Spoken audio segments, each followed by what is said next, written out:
Alright guys, welcome back to the channel, it's Matty here, and welcome back to Meta Monday, the weekly series where we analyze the Pokemon Pocket metagame and keep you guys up to date on everything going on in the competitive world of Pokemon Pocket. I am sick this week and I also got a haircut, so if I look weird and I sound weird, that's the reason. that's what's going on this week. But anyway, the Jeudy's Colosseum, #1. Shout out to Jeudy. He ran a great event this past weekend, and it was pretty successful, I would say. It had over 300 players in it. It was his first official tournament, and the results here are very interesting. We're going to go ahead, we're going to dive right in. Feel free to use the timestamps down below to navigate throughout this video. We'll cover the final standings, we'll dive into the deck lists themselves, and then we'll talk about the metadata, which is really where we get to the bottom of things when it comes to understanding what's going on in the metagame for Pokemon Pocket. We're going into week 3 of the secluded spring season, and I would say that, things are definitely coming around full circle. I think at this point, everybody really has a grip on what the metagame looks like. I would be surprised if any major developments happened over the next couple of weeks for this season. I think at this point, everything is kind of packed in and everything is 100% real, you know what I mean? And by that, I mean, when we take a look at the results, when we take a look at the decks, it's all within people's expectations, and I think people have a pretty solid understanding of what's good, what's, what the metagame is, what decks counter those decks, and so forth. But anyway, let's go ahead, we'll talk about it. This video is also going to be just sort of discussing about Pokemon Pocket in general, because I also think that there's a lot going on for Pokemon Pocket, and I think that, in the Meta Monday is as good of a time as any to talk about it. So anyway, let's dive right into it. These are the final standings of the tournament as we see Fiumba, I don't know how to say the name, from Argentina, getting first place with Giratina Darkrai. So this is the traditional Week 3 Giratina Darkrai victory that we oftentimes see in these Pokemon Pocket metagames. Suicune did get second place. Esther here from the Ukraine made it all the way to 12, or he went 12-2, made all the way to grand finals, lost to Giratina Darkrai. Imp, Sparadrap, the names are crazy. You guys have crazy names here. From France, went 10-3, third place with Silvally Zeraora. This is definitely a lightning deck that is on the rise right now in terms of meta share. Guzzlord did get 4th and 5th place, another Suicune at 6th place, a Turbo Flareon here at 7th place, and then we see a Raikou Magnezone at 8th place, a couple more Giratina Darkrai's, Guzzlords, and a bunch of more Suicunes. There was a Dragonite deck that did get 18th place, but that is basically it. There is, a handful of decks right now that seem to be dominating the results of not just this tournament, but several other tournaments. At 28th place, there was a Buzzwole. Tons of Suicune in this area, by the way. From 14th place all the way down to 32nd place, it is almost entirely Suicune, and I think that is probably to be expected for not only the most played deck, but definitely, in general, I would say the strongest deck in the game right now. Right now, we've gotten Frog EX Tachi playing Dark Arceus, Turbo Dark Arceus, and, Free Tendies from the United States. Both of these players, 33rd and 34th place, playing Dark Arceus. There was a Raichu Pikachu deck down here, Turbo Lightning Arceus down here as well, 37th place, and some Raikou and Tapu Koko EX deck played down here, 38th place as well. Also a Sylveon Greninja, so shout out to this player, not playing Suicune, but playing Sylveon Greninja, a bit of a throwback. But anyway, that's the final standings. Let's go ahead and let's dive into the deck lists, and we'll talk a little bit about what's going on with all of these decks right now. And then at the end of the video, we'll cover the metagame tab. That's where all of the real data comes into place. People always take a look at the results of a tournament. They see which decks end up getting first place or top 8 or whatever, and they make sort of their opinions based around that. I say all of the time on the channel that the true reality of the metagame can't really be determined in the final standings. It's determined in the overall tournament metrics and the data, because typically what happens is that the tournaments get narrowed down to a top 32 or a top 64 bracket, and then from there it really comes down to variance and what decks you kind of pair up against, and the results of the tournament isn't necessarily a great factor in determining what's happening. We'll cover all of that specific data at the end of the video for the people that are interested. But anyway, Giratina Darkrai getting first place. Let's take a look at this deck list and we'll see if anything stands out to us here.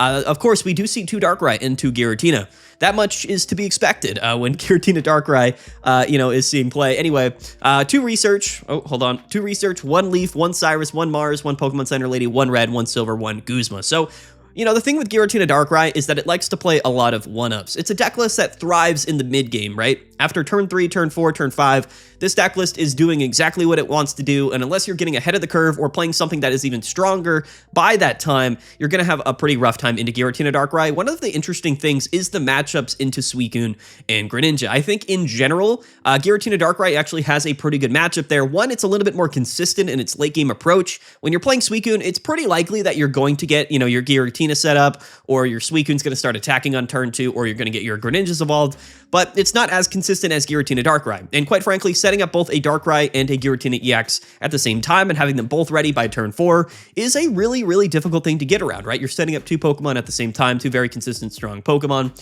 It's just something that Giratina Darkrai does well. It does that nothing else, no other deck in the game can really do, but one thing we oftentimes see with Giratina Darkrai is because we have 16 spots in the deck is to play a bunch of different trainer cards, because the idea is that, the game's going to go late anyway, and it's pretty likely that we draw into all of our cards at some point, so we want to have at least one copy of anything we might need for the matchup. That's why we're playing one-ups of basically everything in the deck list other than Pokeball and Research, and then of course Rocky Helmet, which is the other interesting thing about Giratina Darkrai. It has been kind of forced to be playing 2 copies of Rocky Helmet.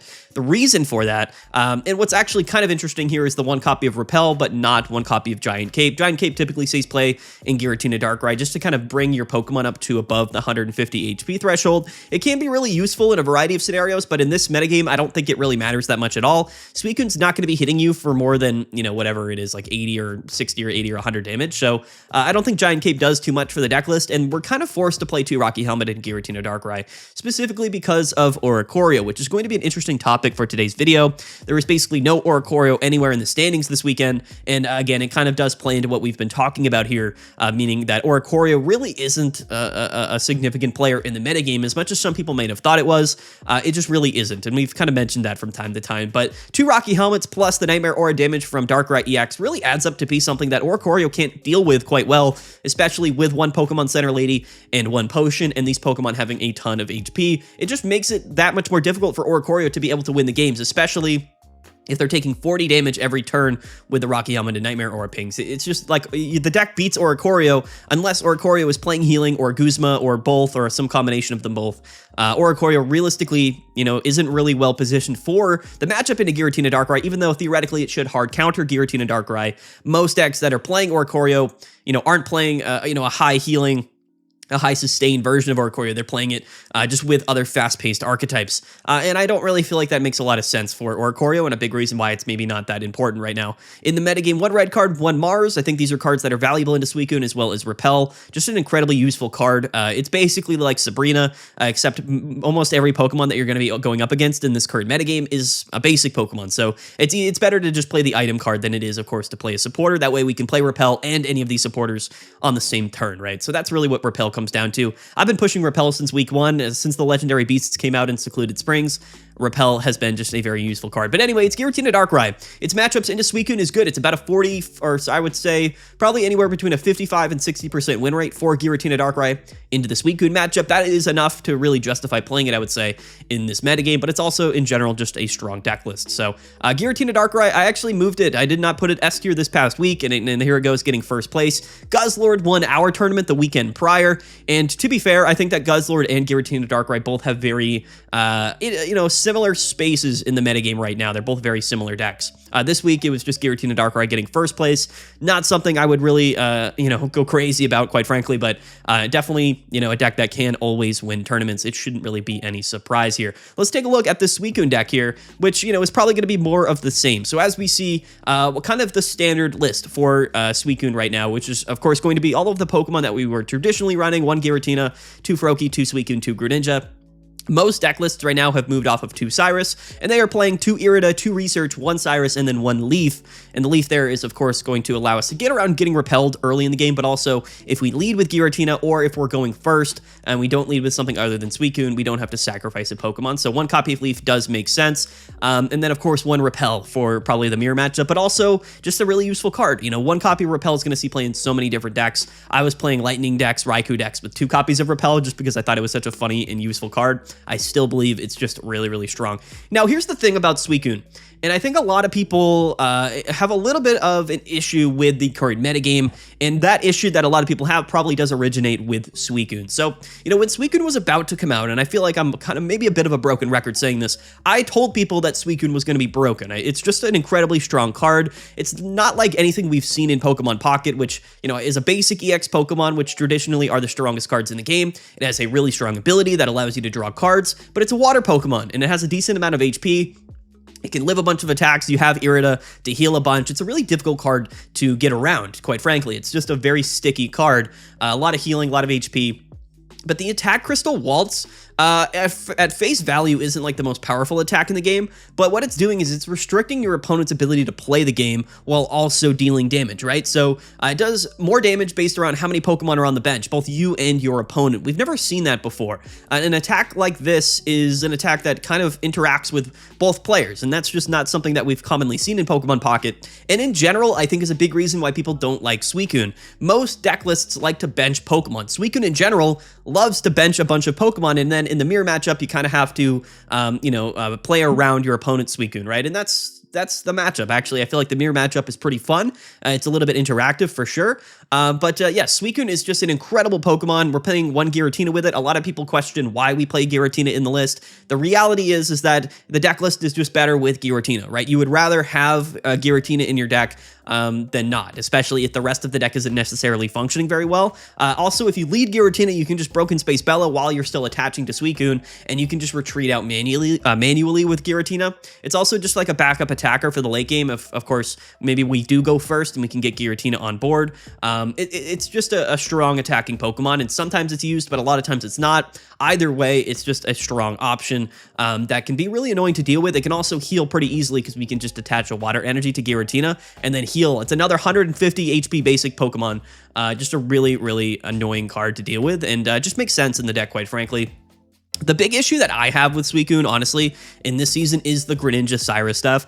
Suicune is just a strong card, but Greninja itself is a ridiculous card. It's so much more likely that your opponent's going to get that Greninja on board and, evolved with Rare Candy by turn 2 or turn 3 because we're drawing those extra cards with Suicune, right? And Suicune's a water Pokemon, so now we can play, a card that is a great leadoff Pokemon, synergizes well with Greninja, is also a water type, can draw cards, and just pairs extremely well with Greninja. We've seen the Greninja Cyrus stuff take over the metagame before. Greninja is by far, I would say at this point, the best card from Genetic Apex and one of the best cards in the entire game. The ability to deal damage from the bench is strong, and we've seen that with Crobat and a variety of other Pokemon, I guess, in Pokemon Pocket, but the ability to deal damage to your opponent's bench Pokemon without having to end your turn with an attack is incredibly strong because it allows us to then also play Cyrus. And between Greninja and between Cyrus, we can actually target any Pokemon we want on our opponent's board, and that in general kind of goes around one of the main aspects of Pokemon Pocket, which is like, retreating to the bench and stalling for a turn. Like, there's really no way around that. And again, the one copy of Cyrus can be played around with Silver and with Mars and things like that, but quite frankly, they're always going to draw into Cyrus because they're moving through their deck so quickly with the legendary Pulse ability with Suicune. So this is definitely one of the strongest decks that we've ever seen in Pokemon Pocket. In fact, I would wager that Suicune, Greninja, and Giratina is probably the best deck we've ever had. It encompasses everything. It's got everything going for it. A lot of damage, a lot of HP, a lot of drawing, the Greninja Cyrus stuff. It is the best deck in the current metagame and potentially the best deck ever in Pokemon Pocket. And because it's such a strong deck, so many people are playing it that it's going to be something that you have to deal with, right? So that's what the metagame is, and really what it has been for the last couple of weeks. You're either playing Suicune Greninja or one of the other few decks that are nearly as strong as it, like Giratina Darkrai, like Guzzlord, like Turbo Flareon. But the thing is, those decks that you're playing that aren't Suicune at least have to have a winning matchup into Suicune. So at this point, and again, this really does kind of come down to the Oricorio thing that we've talked about. I think a big reason why the last 3 or 4 metagames have been so good and so balanced and so fun in my mind is because of Oricorio's inclusion into the metagame. You can no longer play decks without accounting for Oricorio because you will just lose that matchup, which means the deck lists have to change and then become less overall strong or overall less consistent. And Oricorio was a valuable check in the metagame, but now the strongest deck in the game counters Oricorio really well. So what do we have to play to counter it, right? Really nothing. And I think that's a big issue right now. Oricorio just kind of a nil factor this season, which is really contributing to this metagame being what I would call like a two-faced metagame. It's really a two-factor metagame, whereas previously we had, the meta split into like 3 or 4 categories. We're back now to really just being split down into 2 categories, meaning you're either playing Suicune or Greninja, or you're playing decks that are strong against Suicune and Greninja, which, is never really that fun. And that used to actually just be the case with all of the metagames until we got Oricorio, but Oricorio, like I said, not really a significant player in this metagame, which has resulted, again, in really that 2-factor meta, which we're in right now. And that's kind of my opinions about Suicune Greninja, quite frankly. I think the deck list is totally fine. The mirror matchup is fine. The only issue to it is that it doesn't have any specific hard counters. Whereas like with Giratina Darkrai, that was the case, but then Oricorio came out and Oricorio decks really were able to hardwall Giratina Darkrai. Same with things like Charizard, right? Decks typically have to be made worse to counter Oricorio. Suicune doesn't. Suicune likes to be the exact same deck it wants to be while also being strong into Oricorio. One of the main factors, I think, why this metagame is a little bit rough. Anyway, that's my tangent there. In third place, though, we do have Imp Sparadrap. I don't know. The names get me every time. He was playing Silvally Zeraora. So this is another example of what the metagame now looks like, or rather the counter meta looks like based around Suicune. One of the main ways, I would say realistically, the only way that consistently beats Suicune is to just beat it before it can kind of get set up and ready to go. So a deck list like this is playing just Silvally and Zeraora, and the whole concept here is that, Zeraora is going to be a strong option into Suicune going first, and Silvally's a strong option into Suicune going second. That's literally the deck list. We're playing just a fast-paced, aggressive deck that's going to be able to get ahead on damage and is consistent. And that's literally it. That's what this deck list is all about. There's nothing else to it. Zeraora hits for weakness, so it can 2-hit KO a Suicune. It can also attack on your second turn going first with the Thunderclap Flash ability. And then Silvally, as we all know, is a really, really strong Pokemon going second. I think we all should be familiar with going second Silvally, double Gladion, just an incredible card. And we're playing 2 Rocky Helmets as well, and 2 copies of Red. Just all about fast-paced, consistent aggression and damage. That is one of the only ways we can really combat Suicune, is just out-damaging it early on in the game, because it's not a deck that can do a ton of damage. It's just a deck that it does way more than it should when it's fully set up. So really the only way to deal with Suicune is to kind of beat it before it can get set up. And that's what this Silvally Zeraora deck is kind of all about. It has actually emerged. As we take a look at the metagame tab later in this video, we'll see that Silvally Zeraora, hold on, I'll pull it back up, is actually the most played Lightning deck currently, or was this past weekend. Again, I think it's a totally fine choice. Lightning has so many strong cards, but the best Lightning type decks, and really my recommendation if you're trying to play a anti-meta or a counter-meta Lightning deck right now, just don't play Oricorio. Just play pure, fast-paced aggression Lightning, and I think that's really the best way to do it. 2 Cyrus, 2 Gladion, 2 Red, 1 Mars, 1 Sabrina, 2 Pokeball, 2 Rocky Helmet. Just 2 ups of basically everything, right? Fast-paced aggression and just sort of doing the same thing every game and hoping that it's enough is really what this deck comes down to. So anyway, that's the deck list that got third place, and it again is this pretty significant player in this current metagame. But the one thing that I guess maybe overestimated, but probably not overestimated, probably like properly estimated going into that second week was Guzzlord. Now, Giratina Darkrai, I think, rose back up as the second most played deck this weekend, and of course won the tournament. Giratina Darkrai will probably take that place in the metagame for the remainder of the season as really the second most played deck. But for a while, it did feel like Guzzlord was really taking that spot. Guzzlord was a deck that, of course, was very consistent, very similar to Giratina Darkrai, low Pokemon count, was always going to do what it wanted to do, and did have theoretically a strong matchup in Suicune, and I think it still does. The interesting thing about Guzzlord, in my mind, is that it's also a dark deck, and it also plays low Pokemon count, and it's strong in Suicune. So, like, on paper, it really was, and a big reason why we put Guzzlord S tier past last Tuesday instead of Giratina Darkrai was because I thought it was just filling that particular niche that Giratina Darkrai did in the metagame, but kind of took its place. But I think that's now going to kind of change. I don't think Guzzlord will remain as that, solidified number 2 deck, although it did win last weekend, you know what I mean? So, like, everything really pointed to Guzzlord being in that position after, not this past weekend, but the one before at our tournament where it won. I just think it's probably going to fall off now in favor of Giratina Darkrai, and people are just going to play Giratina Darkrai as that number 2 deck. They're both strong into Suicune. Guzzlord, there's really nothing else to say about it. I would say that the difference really between Guzzlord and Giratina Darkrai is that it's a bit more of an RNG-based deck, whereas Giratina Darkrai isn't. You know what I mean? So you're either putting the RNG in your hands, right? And when you're playing Guzzlord, that RNG is definitely coming from you, where you're flipping coins and you're hoping to discard energies. Whereas when you're playing Giratina Darkrai, you're kind of not leaving a lot for the RNG to kind of win the games for you. You're going to do the same thing every game, but you're hoping that your opponent, doesn't sort of high roll and get all of the cards they need. So that's really the difference when you're playing Guzzlord and Giratina Darkrai. You're either on one end of the RNG spectrum or the other, and I think that a lot of people like Giratina Darkrai because it doesn't really involve any RNG, and you don't oftentimes lose games because you don't draw the cards. You just lose games because your opponent happens to draw the cards they need. And more people, I feel, are accepting of that playstyle than with Guzzlord. Whereas, like, if you play Guzzlord and you flip tails all game, like, you're probably not going to do well, you know, and that doesn't feel great for sure. So most people might prefer Giratina Darkrai, but both of these decks have functioned very similarly this meta, mainly just because, of course, they both are very similar decks in nature, and they both have very similar matchup spreads into Suicune. And Guzzlord did get 4th and 5th place, quite frankly. We'll take a look at the metadata at the end of the video, but I would say that Guzzlord is still a significant player. If we're not playing Giratina Darkrai or Guzzlord, which are like those dark deck counters in the metagame, you're probably playing some type of aggro lightning type deck, or you're playing Turbo Flareon, which is the next thing we'll talk about.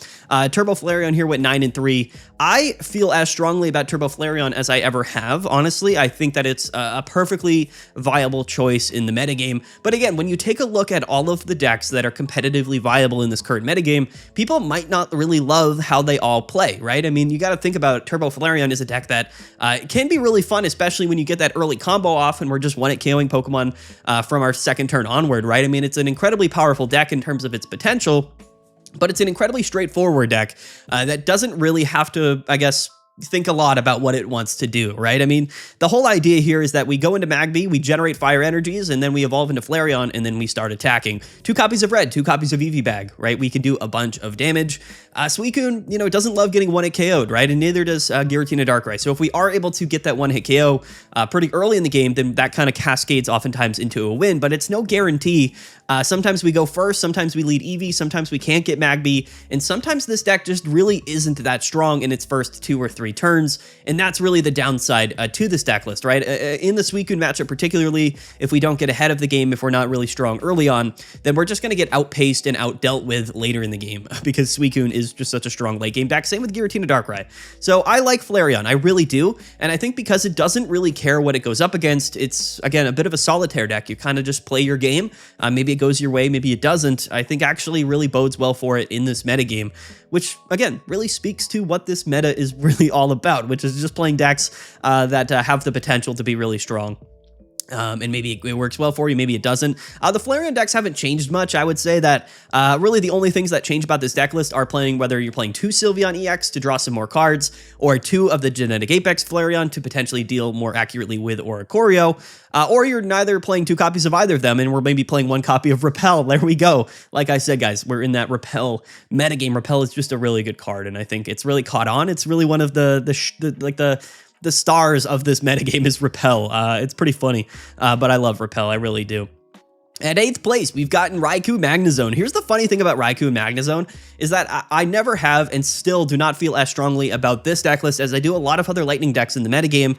But for whatever the reason, I think that this deck list is it's a deck that people still play, and it continues to be a deck that at least one person does well with throughout a tournament.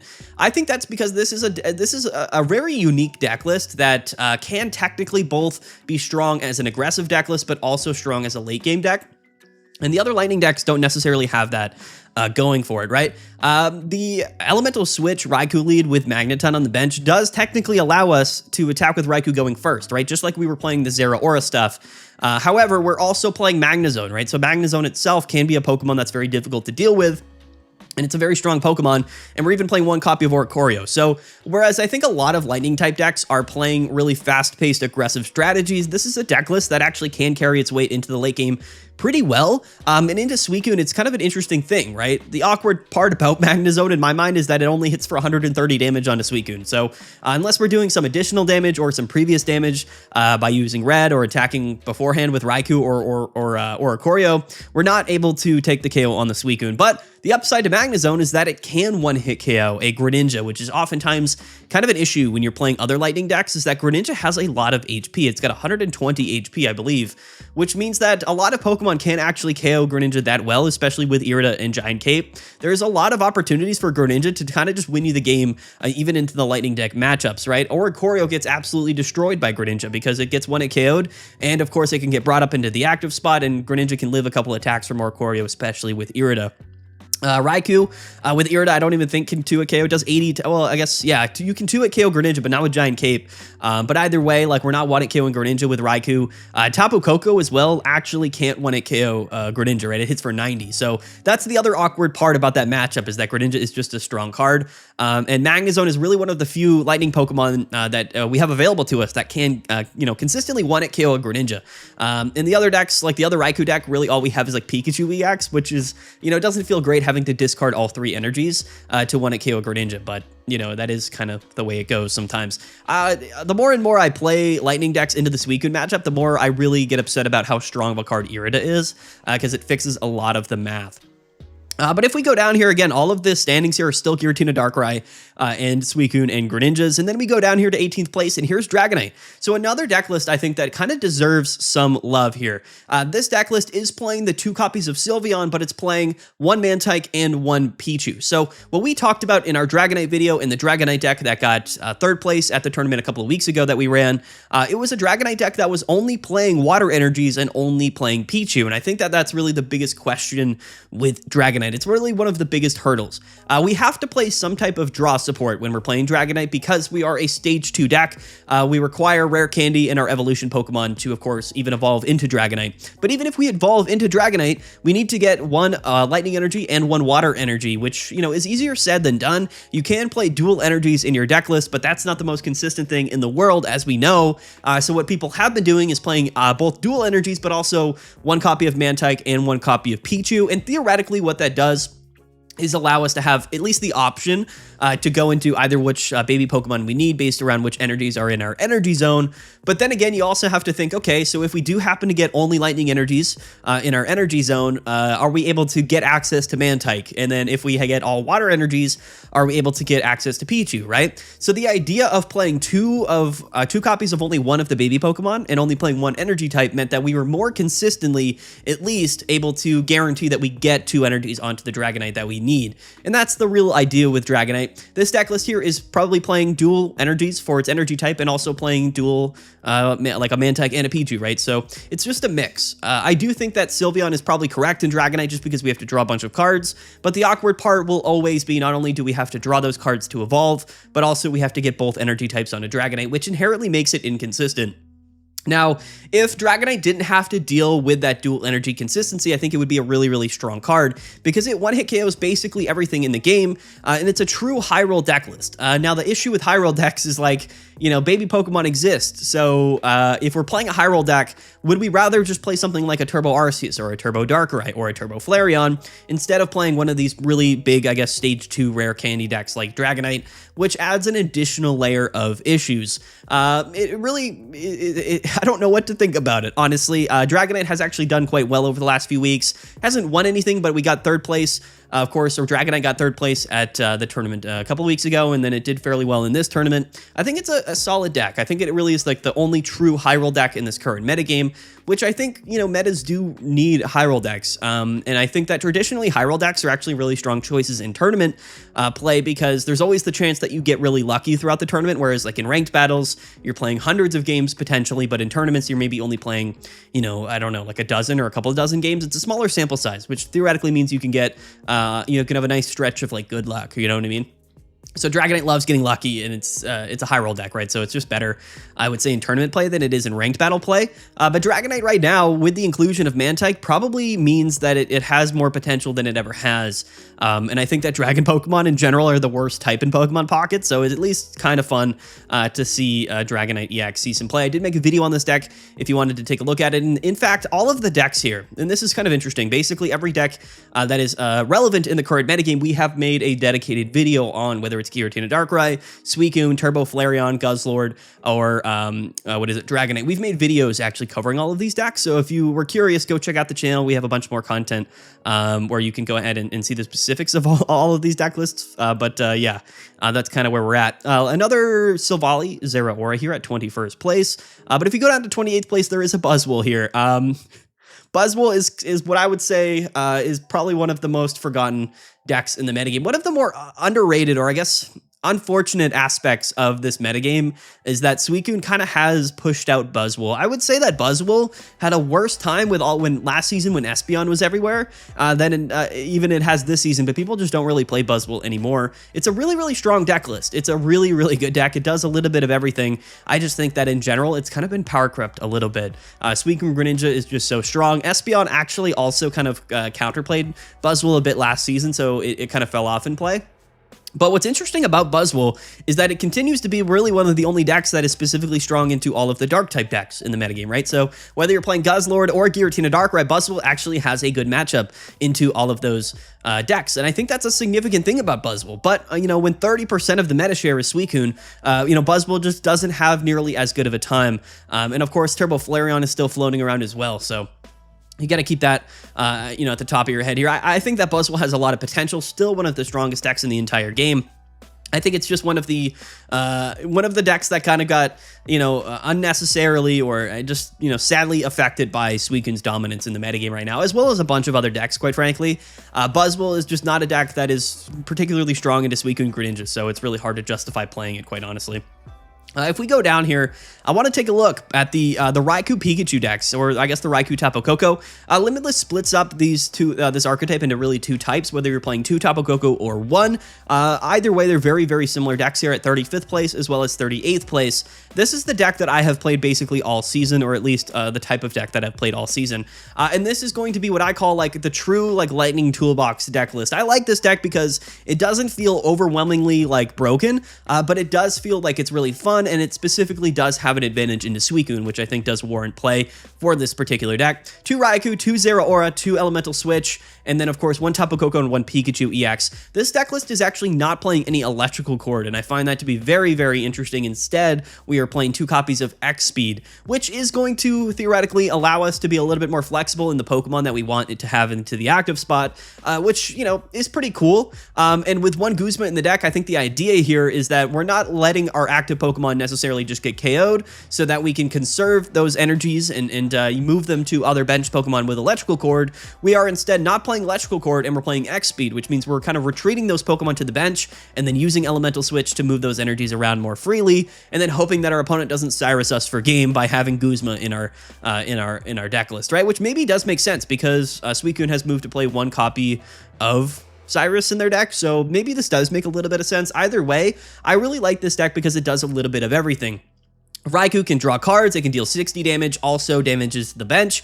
Tapu Koko, yeah, is also a really strong aggro leadoff into Suicune, but it can deal 90 damage, right, which is a bit more than Raikou, and then Pikachu does 150, but you have to discard all of the energy. So these 3 Lightning-type EX Pokemon kind of cover different niches, and then Zeraora is there, again, as a really strong option going first into Suicune, hitting for weakness, but also generates additional energies that we can later move in the game with Elemental Switch. We're playing 1 Mars, 1 Sabrina, 1 Red. I really like this archetype, and I really like Raikou. I've been playing it all season, but I kind of was hoping that it would be a little bit more of a prevalent factor this metagame. I don't think it's as strong of a counter into Suicune as I kind of wanted it to be, and unfortunately, that's just the nature of this metagame in Suicune, is that even the decks that I feel like are specifically built to beat Suicune don't beat Suicune nearly as much as you would want. Deck lists like this are floating around a 60% win rate into Suicune, which is definitely good, but if you're playing a deck specifically to beat Suicune, you would rather not lose to it 40% of the time. That feels like it's a little bit too high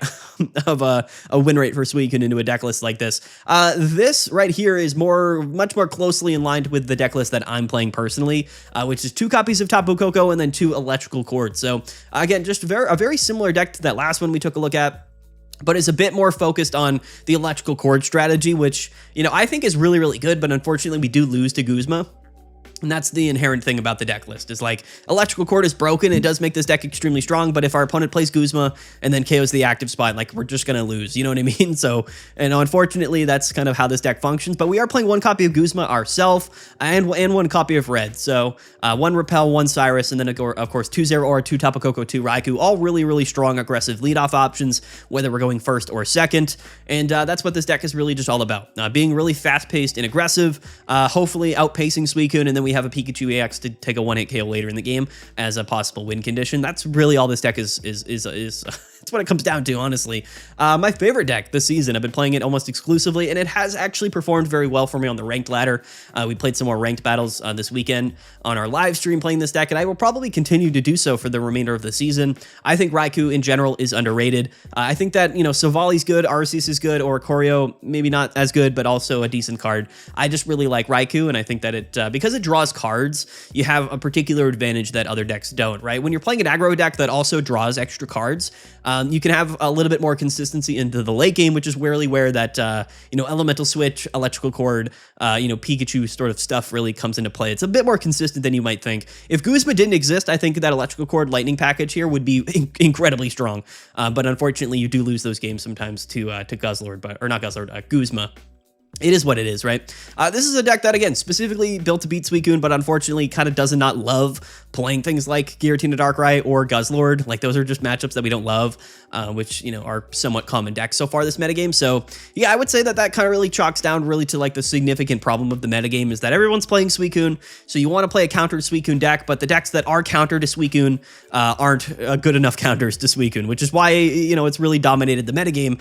But you know, we'll break it all down a little bit more into this final stage of the video, which is where we go into the metagame tab and we talk about the data and the numbers. So let's just dive right into it, guys. Don't forget to like and sub if you made it this far into the video. I really appreciate it. Comment down below what you guys are, you know, what your thoughts are about everything so far this season. It's hard for me to talk because I'm sick right now, so if I sound ridiculous throughout this whole video, I apologize, but I wanted to make the video for you guys. Let's dive into the metagame tab, and this is really where we're going to get all of the data for this combined tournament. Again, 350 players or so. We have a lot of sampling here. We have a big sample size, a lot of data to crunch the numbers, and I think the results are actually quite interesting. So again, distance yourself from the standings that we just took a look at, and this is really where the real information comes from. Not everybody watches this part of the video, but this is by far, in my mind, the most useful part of the video, and this is like the type of data that we crunch here all of the time to really get a proper understanding of what's going on into the metagame. So anyway, here it is. This is the metagame tab. Suicune and Greninja was 25% of the meta share. We are now approaching like peak levels of Giratina Darkrai dominance, right? You got to understand that throughout this entire year of Pokemon Pocket, throughout this entire time we've been covering the metagame on this channel, there's been very, very few times that in large tournaments, the #1 deck is 25% or more of the meta share. It honestly does not happen nearly as much as you might think. Suicune and Greninja being 25% of the meta share is a significant deal. We're getting into territory that is, you know, amongst the highest we've ever seen in Pokemon Pocket. This weekend in particular, we had almost a 50-50 win rate, right? So 269 to 260. So overall, the metagame isn't extraordinarily kind to Suicune and Greninja, right? But you got to keep in mind that if you look at basically all of the decks below it in meta share, every single deck that people have justified playing and bringing to this tournament, they've brought because they think that they're strong into Suicune and Greninja, right? Which theoretically speaking is the case. But for Suicune and Greninja to still have a 50% win rate or above a 50% win rate is absolutely ridiculous. Like that is one of the craziest stats I've seen in my entire life. But anyway, Suicune and Greninja, even getting counterplayed to Oblivion, still has over a 50% win rate, which is crazy. So Giratina Darkrai was the third most played deck, or sorry, the second most played deck, a little bit more than Guzzlord this week here. 37, Guzzlord had 29 people playing it. Even Giratina Darkrai was 11.5% of the meta share, which is a very solid amount, especially for the second most played deck list. And it had a 53% win rate, 124 to 106. So Giratina Darkrai did quite well this weekend, and I think that that's because Giratina Darkrai theoretically does have a winning matchup into Suicune, but it also does well into a lot of these aggressive lightning type decks which aren't playing Oricorio, right? So keep that in mind. Giratina Darkrai did win this weekend, and I think that makes sense because of its position in the current metagame. Guzzlord here. 9% of the meta share, 29 people played it, the third most played deck. Also, almost a 55% win rate. So actually the highest win rate out of basically at any of the deck lists went 91 and 76. And again, this really comes down to Guzzlord being sort of not only counter meta, but counter to the counter meta, having strong matchups into all of the lightning deck lists and into Suicune, but also actually doing pretty well into Giratina Darkrai, which is just an interesting facet. of Guzzlord. I think that both of these decks, both of these dark type decks actually probably deserve to see more play than Suicune, but it's about people's perceptions, right? People in general probably feel like playing Suicune gives you the best odds to win a tournament or climb in ranked battles, and that might be true, but theoretically speaking, if most people are playing Suicune, then you should be playing Giratina Darkrai or Guzzlord. That's the reality, right? And that's what we kind of see here. These deck lists have the highest average win rates. If we go down, Turbo Flareon was just about a 50% win rate here with 20 or 19 people playing it. That's almost 6% of the meta share. And I think that's probably also fairly accurate. I think that Flareon is just a 50-50 deck. You know, you either draw your combo and you win or you don't, right?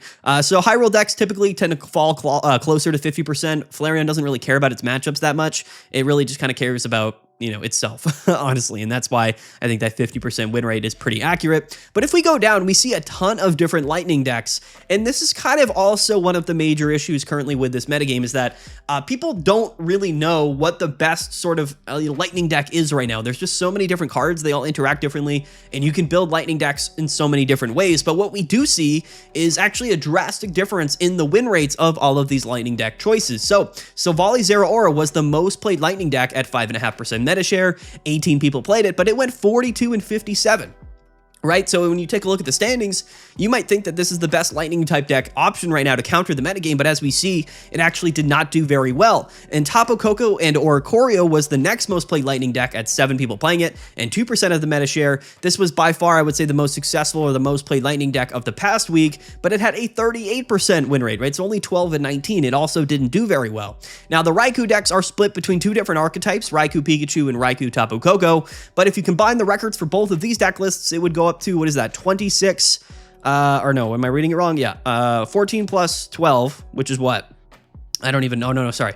22 plus 14, which is 36, and then a losing record of 34. So 36 and 34 is probably about a 51 to 52% win rate, which isn't great, but theoretically it's better than the other lightning type decks, right? Which is just kind of interesting. Both of them were either 50% or above 50%. Very similar decks. I wouldn't really classify them as differently. I would kind of just combine them, honestly, in the data. Solgaleo, 35% win rate, 12 and 22. Solgaleo also just kind of a non-factor so far this season. It saw a little bit of play, a little bit of success. We actually promoted it a little bit on the channel, but I just don't really feel like it's a real contender in the metagame. Buzzwole Pheromosa also 13 and 17, so another deck that really just hasn't done very well. And then Dragonite actually went 22 and 17, so shout out to Dragonite. Actually one of the decks that is consistently performing higher than anything else from a win rate perspective, which is interesting. Raikou and Magnezone went 21 and 24, so also a not great record for Raikou, Magnezone. Silvally Rampardos, also a losing win rate. And then Turbo Dark Arceus had a 56.41% win rate, 22 and 17. Interesting. Espeon down here at 8 and 9. The rest of this is pretty small sample sizes. So that's kind of what happened this weekend. That's like the realistic outcome. Or the real information about what happened overall from a metadata perspective. Suicune, did well this tournament, was by far the most played deck, but was about 50-50 on the win rate side. The dark counter meta dark decks did very well. Giratina, Darkrai, and Guzzlord had good records. Flareon also at 50% because it's just sort of out in its own space here. It doesn't really care what it goes up against. The most played lightning counter decks actually did quite poorly. I would say that Oricorio is just not a strong option right now, and that this Silvally Zeraora deck probably is a little bit overrated for the current metagame. And again, all of the other lightning decks are very, very spread out, so we don't have like a real balanced, collection of data to determine things on. But it would seem that these sort of lightning decks or Tapu Koko decks in general are probably the best options into sort of the Suicune metagame. And Dragonite is actually a pretty valuable high roll deck and probably still deserves to see more play. And basically everything else in the metagame probably isn't that strong other than other turbo decks, maybe like Turbo Dark Arceus, which, in a small sample size, right? I mean, only 4 people played it. Whereas 5 people played it, went 22 and 17. That deck, these 5 players could have easily just gone 17 and 22. It's a small sample size, so it really doesn't tell us a whole lot. But that's kind of what this metagame chalks up to, right? I would say that, on paper, there's probably 5 to 10 decks that are worth playing right now in this metagame, but a lot of those decks kind of could be classified under kind of one category, which really means there's probably only like 5 or 6 decks that are really worth playing currently in the metagame, and we have to thank Suicune and Greninja for that. I said it earlier in the video, I would say probably the most significant issue right now with the metagame is that Oricorio just isn't really a contributing factor. And whenever Oricorio is not in the metagame, things really don't pan out that well. I know people don't love Oricorio, but quite frankly, Oricorio has saved the metas of previous formats, and I think that this season, Oricorio just doesn't really do enough. And for that reason, the metagame is struggling. Again, it's really split into two categories, either Suicune or, counter to Suicune. And there really isn't that third category, which Oricorio likes to fit the bill in. Unfortunately, that's just kind of where we're at. So I would say a lot of people are a little bit tired of the season. I would say that, it's probably going to come to a bit of a crawl. We probably have about one more week here until we get an announcement of the next expansion or the next update or the next, booster packs coming to Pokemon Pocket. So until then, we kind of have to ride this out, honestly. And I think that my recommendation to you, and we'll talk about it throughout this week, is, play Suicune Greninja or play the other established dark type decks, which are very, very strong. And if you're not playing any of that stuff, then you kind of have to brew up some lightning type aggro package, or play just a true high roll deck like Dragonite or Flareon if you really want to have chances of competing in this metagame. Comment down below what you guys think. Was this video interesting? What do you think of the current metagame right now? I will do another Meta Monday a week from today, but I don't think that much will probably change. We'll have to wait and see, quite frankly. Yeah, comment down below. I would love to hear your guys' opinions about this. One thing that we've been talking about a lot here recently on the channel is what you would like to see change about Pokemon Pocket in general, not just the metagame, but the game itself. I think that as we approach the 1-year anniversary and, the B1 set and Mega Evolution Pokemon coming, there's going to be massive changes to the metagame in the next month or two. However, what we would like to see is a significant change in the actual game itself. We would like a quality of life update, a systems update.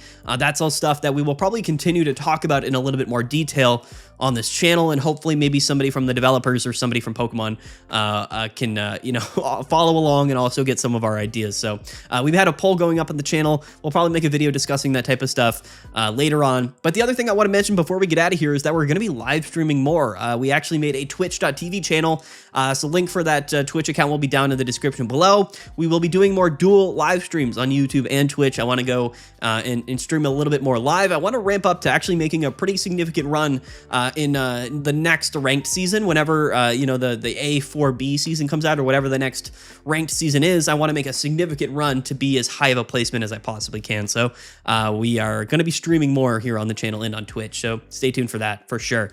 There it is, guys. There's Meta Monday. Comment down below. Let me know what you guys think. Sorry I sounded weird because I'm sick, and let me know if you like my haircut, I guess. Anyway, let's get out of here, guys. Peace out. Have a good one. Don't forget to like and subscribe, and yeah, we'll see you guys later. Bye.